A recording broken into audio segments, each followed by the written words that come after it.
अस्सलाम वालेकुम स्टूडेंट। तो जी आज का जो यूनिट है वो 13 है और आज का टॉपिक है मनी।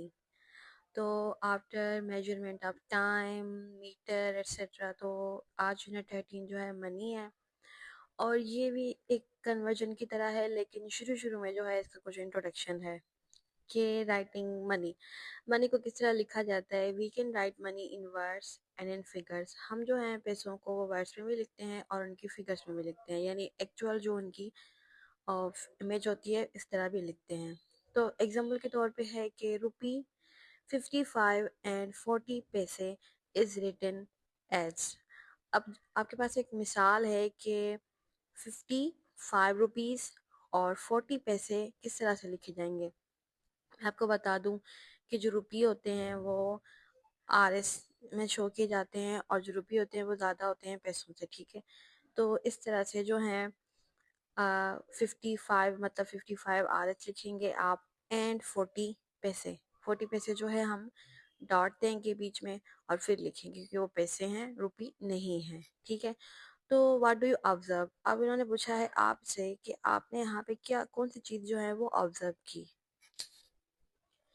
तो जी यहाँ पे जो ऑब्जर्व करने वाली चीज़ है वो ये है कि the dot separates the rupees and पैसे। ये जो एक्चुअली में जो डॉट दिया गया है ना, इन्होंने रुपी को और पैसे को दोनों को सेपरेट कर दिया है। The number on the left of the dot, जो नंबर लेफ्ट डॉट के लेफ्ट साइड है यानी ये वाला नंबर, तो रिप्रेजेंट द रुपी। जो डॉट की लेफ्ट साइड वाले नंबर होते हैं वो रुपी को रिप्रेजेंट करते हैं, यानी ये हमारे पास रुपी हैं।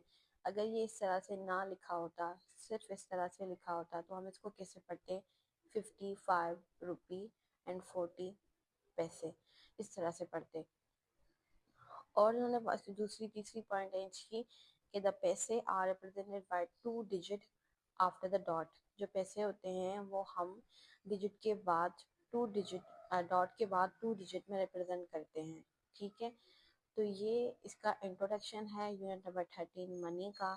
ये जो है इंट्रोडक्शन सीखने के बाद मनी को कन्वर्ट करना होगा पैसों में, या फिर पैसों को कन्वर्ट करना होगा रुपी में, या फिर रुपी को पैसों में, या फिर पैसों को रुपी में। तो उसके कुछ रूल्स हैं, ठीक है।